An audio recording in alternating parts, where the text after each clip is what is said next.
Hello everyone, this is Nocturne, and welcome back to part 2 of BlackFlame's server tour. Turns out we were in such a rush to show all the amazing things he made already, and keep the video at a reasonable length to keep you guys from getting to the point of, why is this still going, TLDV, something like that, but we actually ended up missing a couple of the really awesome builds that we definitely wanted to show off, so without further ado, let's hop into it. And why don't you pick the one you want to show off first? Okay, well, we'll start off with the bee tree, since that's a really quick one to show off. Okay. Pretty much, I wanted a way to make a lot of honey really quick, and so I just stacked tons of apiaries on top of each other. But I thought, it looks ugly, Yeah, a little bit, I guess. so I built a tree around it. Well, it ended up looking really nice, and why don't you tell them about the glass above? The glass is because this is the only thing that I've ever built in this age made of flammable materials. Because, of course, you can't make a tree out of, like, stone or anything. Yeah, it wouldn't quite look right. No, so with all of the lightning charges going around, I didn't want my piece of work to burn down shortly after its creation, so I built a shield above it. And it seems to be working pretty well. Yep. Definitely a required item. Yeah, unfortunately, it was actually an afterthought. I finished the building and was standing back admiring it, and lightning struck nearby, and I was like, that could be a problem. Nice. Alright, and over Okay, this here, is the, yeah, Factorization Factory thing. and for those of you who don't know, factorization provides a way of essentially tripling ores, but the infrastructure required is a little insane, and fully automating it can take some work. I have a really small setup, but BlackFlame's got something that's way nicer looking. So, Yeah, yeah, take us through it. main thing is, when I first made this, we didn't have red power on the server, so I had to make it entirely with buildcraft. We didn't even have logistics pipes on at that point, so I made most of it entirely with buildcraft, and then went back and just kind of shoved logistics pipes in the middle to make it easier.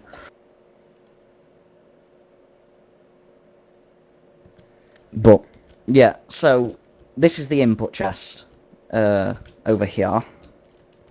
Okay. Put your Everything, raw ore in here. yep, everything gets drawn out and separated in this diamond pipe. Okay. Sent off to the grinders, which turn it into dirty ground up ore stuff, which then you send off to the little washers here, which turn it into clean ground up ore stuff.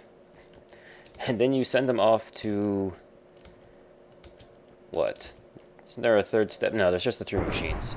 Yeah, but the big thing about the cleaning the dirty ores is this process takes 20 minutes per. But you end up with a ore crystal, which then you just send off to your furnace, and throughout the entire process, you're basically working your way slowly from the one ore turns into about 1.5 dirty chunks, and you send it through this thing, and you end up with like 1.5 clean chunks, so that's almost a 300% increase over the whole workflow, but again, it takes about 20 minutes to run through the whole system. Yeah, because after you go through the slag furnace there, it's the reduced chunk things, and then into the crystallizers at the end, which are the things that are the really long, painful ones. Ah, yes, that's right. I knew there was a step I was forgetting. It's been so long since I set up my system. Yeah, and you see the little string in there. It's actually kind of cool. It's supposed to be like you're actually growing the crystal on the string in the crystallizer. Yeah, when you're actually doing the ore, you can see the crystal of the ore that you're making as well, I do believe. Mm-hmm. Yeah, it's a time-consuming process, but if you want triple ore, totally worth it. Okay, just as a comparison, we'll go over this way first.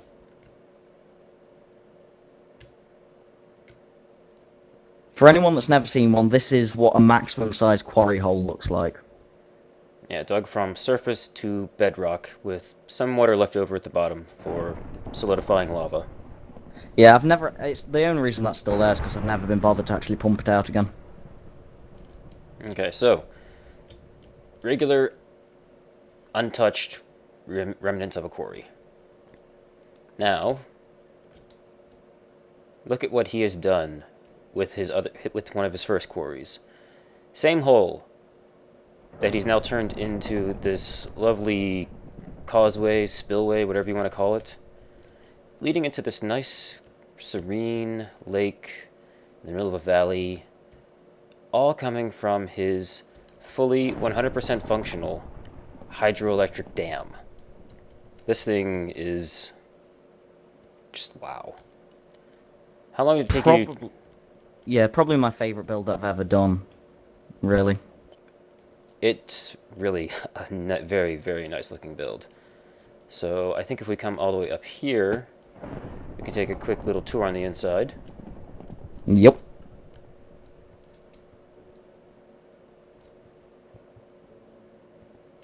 So, as I said to Nocturne before this actually started, I actually designed this using the texture pack that he's using now, so it should look better than it does for me. Yeah, with the default textures of Minecraft. You can have a Yep. nice little view out into the lake. And then down to the actual power generation bit itself. Now, the main reason that this is a fully functional hydroelectric dam is because this water that you can see here is actually from the little lake bit behind where the dam is, and is the same water that's flowing through the front without any source blocks added or anything. Like a real dam. Exactly. And then there is actually industrial craft power being generated here, which gets stored in these two MFEs here, from excessive amount of water mills that sit under the flow of water, which is, of course, a horrifically inefficient way of doing it. Yeah, just complete passive power generation with the water mills that you can just kind of barely see through there with the little fans on them. Which, what is that, like 0.2 EU per tick in passive mode? Something along those lines, yeah. It's not much. Yeah, it's negligible, but again, a fully functioning, truly hydroelectric dam. I mean, this was just one of the things that he showed me one day, and I'm like, that is awesome. I had never even thought of it. And, I mean, he's actually got little turbine controls over here. You can actually turn them on and see the power start running. And Yeah, one thing I have actually added, well, I wouldn't say recently, but the last thing that I ever added to it is these little lights around it. to let you know when it's on, or just decoration? Well, if I put my gravity chest plate in and drain some of the power out, That's cool. On the floor. so basically, whenever the power in the MFE is full, it'll emit a redstone signal and turn the lights on. Yeah. That is really cool. And as I recall, you were telling me the levers here will actually control the source block water flow with probably just a little simple piston, so that way you can actually turn the water on and off, and you'll actually see the water flowing out the front like we saw just a second ago.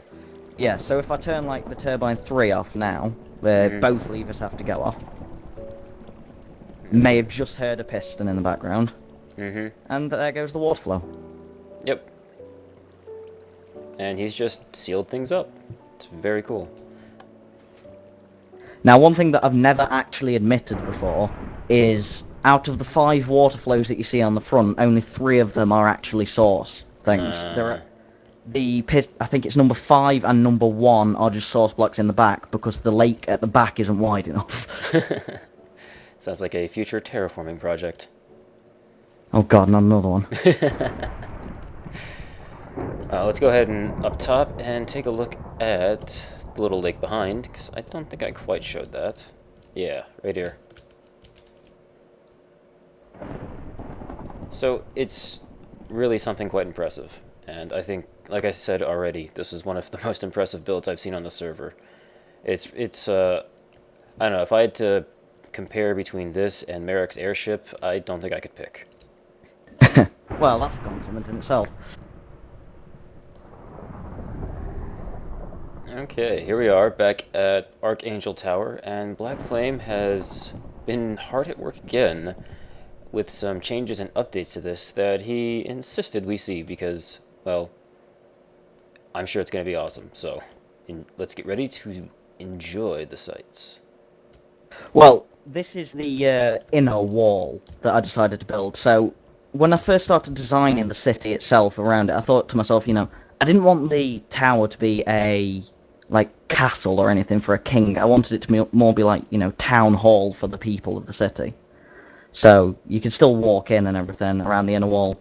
But then, of course, there's the outer wall as well, which I've not finished yet, which is over there. Wow. So this is the gigantic stone brick circle you were talking about. Years. Wow.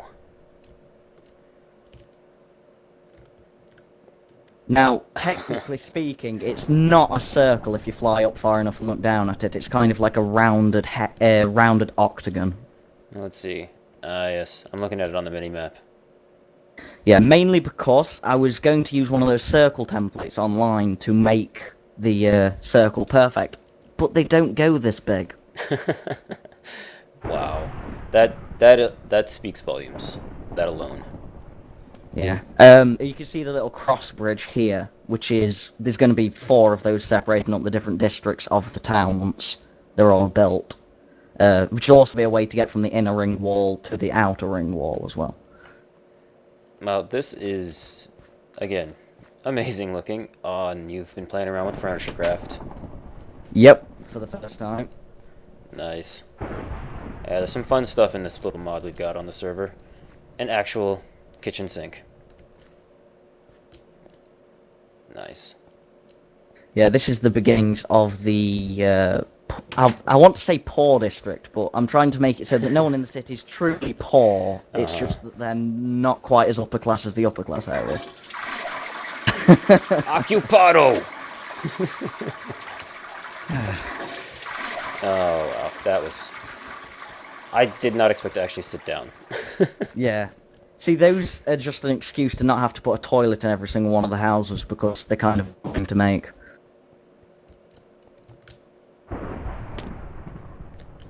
Well, And really, I think there's only 2 more things. to add? Yes.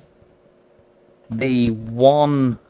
Well, no, I mean, I've been working on... Because if you remember last time, I hadn't actually done the green tower. Mm-hmm. Well, that's what I've been working on the last couple of days. And I'm glad you wasn't on earlier, because there's actually items flooding out everywhere because I had filled up my barrels. Were you breaking my server? I can't. Oh, Yes, it's an arcane door. yeah, I randomly decided to add one of those to each one of my towers. I was going to make a key to give it to you so that you could get in, but I forgot. That's a lot of honey. Yeah, I'm just gradually chucking it down there whenever I get in here to fill it all up. Nice. Working on the But bee yeah. stuff. Yeah, finally, I've filled an extra dimensional barrel with honeycombs and thought, I think it's about time I actually have some auto-processing. Although this area over here where there's actually all the auto-centrifuging and stuff's kind of temporary because I want to put it under the floor eventually. Just because I think it doesn't look that nice. Ugly but functional. Yes. And of Okay. course, the final thing is a nice little redstone triumph. What do we got? Which is down there. Oh, the red power elevator. Very nice. Also known as the pain in the ass. Yes, I hear it took him quite a bit of time to get this to work correctly. Yeah. I actually figured out what was wrong. When I originally made the design, it was going up twice as slow as it was going down, and I couldn't figure out why, and it turned out that the deployer and the frame motor were actually firing because firing at the same time, they weren't working properly, so it was deploying a frame one time, then moving it the next. Also, don't try to move. Yeah, usually Kind of you don't want to bugs you move out, on when you're on frames. Yeah. And we are I've actually just started... about Yeah. down there. I've actually started working on some forestry farms down here as well. Yeah, I think we saw a couple of them last time, but yeah, that was nice. Yeah, don't ask why everything's suddenly cobblestone. A bit of wand of equal trade going on. Nope. I may have had a slight Wrathfire outbreak. Ah, wow. Yeah, that would probably do it. Yeah, it actually spreads much further than you think. It spreads to every block adjacent to it of the same kind. So if you accidentally are down Yeah. here and you hit the smooth stone, all the smooth stone goes on fire. Yeah, I've actually set up auto processing and storage. I can't remember whether this was here last time. I think it was, but Yeah, we saw you some may of the notice. barrels, but none of the Yep, I've automation was here actually. yet, I don't think. Yep, and the tree farm's kind of running now. Very nice looking. Ah, the full 5x5. Yep. Very cool, very cool. And I guess I'll finish off by just showing the actual mechanism behind the elevator. Mainly because I'm really proud of how small the redstone is, even with gates. Mainly because I used wireless redstone for a lot of it. Nice. Let's see, a counter, a timer, toggle latch. I have no idea what the hell that one is. Another toggle latch. I don't know, I'm guessing XOR gates or something. It's a pulse former, so it makes the Ah, okay. constant signal from the toggle latch into just a quick blip to flick the other toggle latch on. That makes sense.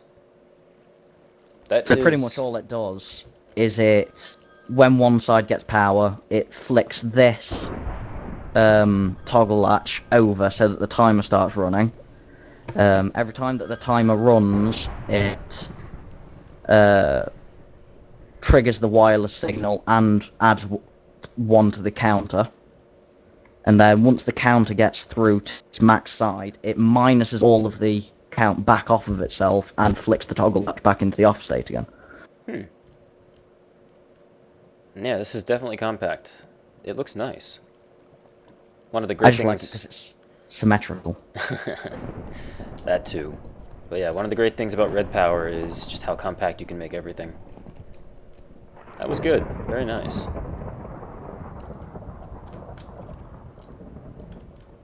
I need better ways out of places. And mainly because this area is just not done yet. That's why there's like a random bit of cobblestone with a button stuck to it to get back out. Ah, well, when you've got the ability to fly, who cares, right? Yeah, that's one reason why I want to add like a little door or something up here. So that if the elevator's in the opposite place, it doesn't let you drop down. Because I just end up leaving it at the bottom and jumping down and flying back up. The elevator that's never used. Yeah. But a very nice build. Very cool. I like where things are going with Archangel Tower and the town. And for all you guys watching, I hope you enjoyed this last piece of the tour. This, I think, is everything from BlackFlame, and I don't think we've forgotten anything this time. Can you think of anything? Hopefully not. Alright, well, I hope you guys enjoyed checking out all the amazingness that is BlackFlame's builds on this server. And I hope you guys look forward to seeing what we got coming up in the future when we move to the new server and the new map and a whole bunch of new and awesome stuff starts up, because we got some ideas for some new mods to check out later on, and I'm thinking it's going to be a whole lot of fun. So this has been Nocturne and BlackFlame, and we thank you guys for watching, and I will at least see you guys in the next video. So catch you later.